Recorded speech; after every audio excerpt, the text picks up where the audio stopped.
भी घुसपैठिया आ जा रहा है।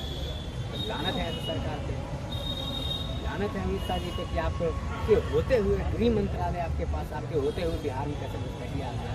अब बोल रहे हैं घुसपैठिया बनाएंगे। 20 साल से लाने का काम कर रहे थे, 20 साल से 11 साल से आप जो केंद्र में है, 20 साल से जो यहाँ है, आप यहाँ पे घुसपैठिया लाने का काम कर रहे थे और आप उसी पे चुनाव लड़ना चाहते हैं। मतलब बिहार की जनता को इतना बुर्बक समझते हैं आप। एक बार आए तो कह रहे हैं कि इस बार बाढ़ रोक देंगे। काहे भैया, 20 साल से बाढ़ लाने का काम कर रहे थे। कोई इन लोग के पास ना हाथ है ना पैर, समझ ही में नहीं आ रहा है कि किस मुद्दे पर लड़ना है। बिजनेस वाली पार्टी है, जो जितना फंड देगा उसके लिए बात करेगा, बस हो गया। किसी तरीके से सरकार में बने रहना है। अरे असली मुद्दा तो ये कि लोग जनता 2020 में ही कबाड़ के फेंक दिया। किस तरीके से आप ये समझिए कि लोकसभा का जब चुनाव का परिणाम आता है तो 3 से 4 बजे तक आ जाता है। लोकसभा के लिए रात में, विधानसभा के लिए आप रात के 2 बजे तक कर रहे हैं। कैसे लाइट बुता के क्या क्या किया गया, क्या बिहार की जनता देखिए अनपढ़ है क्या, समझ में नहीं आता है लोगों को क्या हुआ होगा। अरे रिकाउंटिंग भी आप कर दीजिएगा तो कभी रात में 12 बजे तक मिल जाएगा, 2 बजे रात तक मिल जाएगा। मूर्ख बना के वोट चोरी करके सरकार में बैठा हुआ है। लोग क्या पता है बिजनेसमैन बस कहाँ पैसा आ रहा है, गाली देने को दीजिए तो लालू परिवार को गाली देने के लिए आगे आ जाएगा, तेजस्वी जी को गाली देने के लिए आगे आ जाएगा, रामदेव जी को भी गाली देने के लिए आ जाएगा। तो सिर्फ गालीबाज पार्टी। हाँ, इसमें एक और बड़ी पार्टी थी जो जितना बढ़िया गाली देगा उसको उतना अच्छा पद मिलेगा। रेखा गुप्ता को गाली देते क्या सीएम पद में, बिहार में भी वही ट्रेंड फॉलो करना चाहते हैं। और दूसरा कि हिंदू मुस्लिम करना चाहते हैं बिहार में। बिहार का जनता इतना मूर्ख नहीं है। अब बिहार इकलौता ऐसा राज्य जहाँ हिंदू मुस्लिम करके सरकार को ला ही नहीं सकते, कभी नहीं आ सकते। मजाल है कि कोई पार्टी आ जाए हिंदू मुस्लिम ना, कभी हो ही नहीं सकता है। और बिहार बदलाव की ओर देख रहा है। 2025 है, अपडेट हो जाइए आप।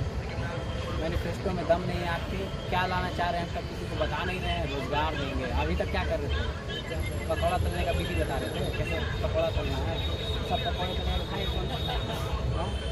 अरे रोजगार का एक बार बात की कि नौकरी हमें इतना देंगे, नौकरी मैन से सीखिए जाके, जैसे 1 मैन शो दिखा दिए हो।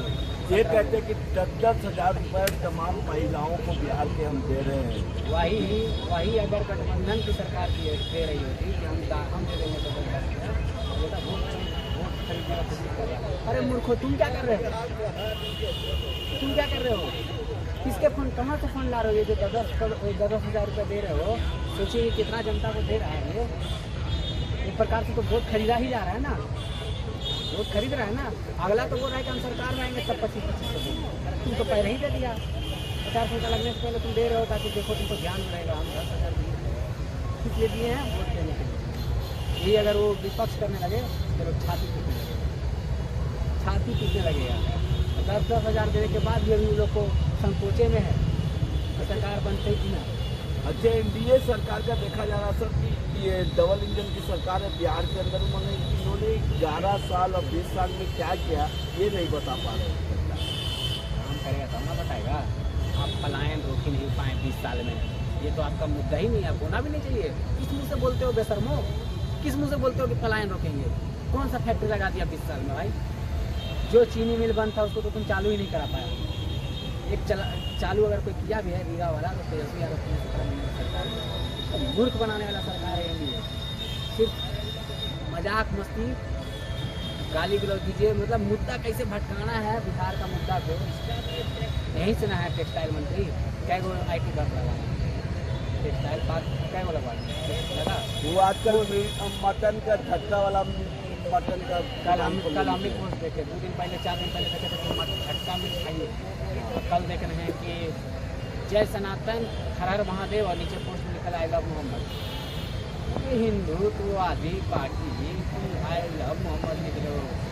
मतलब वोट चुनाव आता है तो आई लव मोहम्मद, और जब चुनाव खत्म हो जाता है उसके बाद मारो मोहम्मद को। क्या है इनका मोटिव, यही ना है।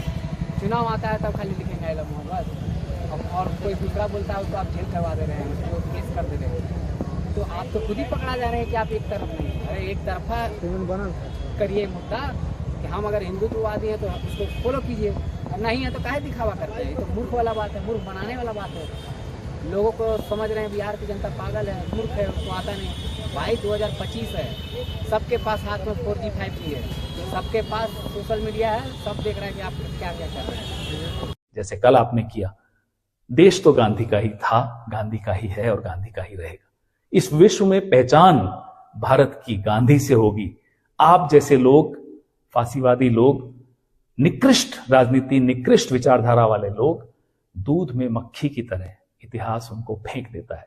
आपके साथ वही होने वाला है। प्रत्यारोप का दौर चल पड़ा है और इस दौरान देखा जा रहा है कि जन स्वराज के संस्थापक प्रशांत किशोर लगातार भारतीय जनता पार्टी हो या जनता दल यूनाइटेड हो, इनके नेताओं पर जो आरोप लगा रहे हैं वो आरोप का कहीं न कहीं ये नेता लोग सामना नहीं कर पा रहे हैं। लगातार जिस तरह से हमलावर दिखा जा रहा है आपको प्रशांत किशोर को, ये कहीं न कहीं साबित करता है कि ये 20 साल की डबल इंजन की सरकार और 11 साल की सेंट्रल की सरकार, ये दोनों ने मिलकर बिहार को लूटा है।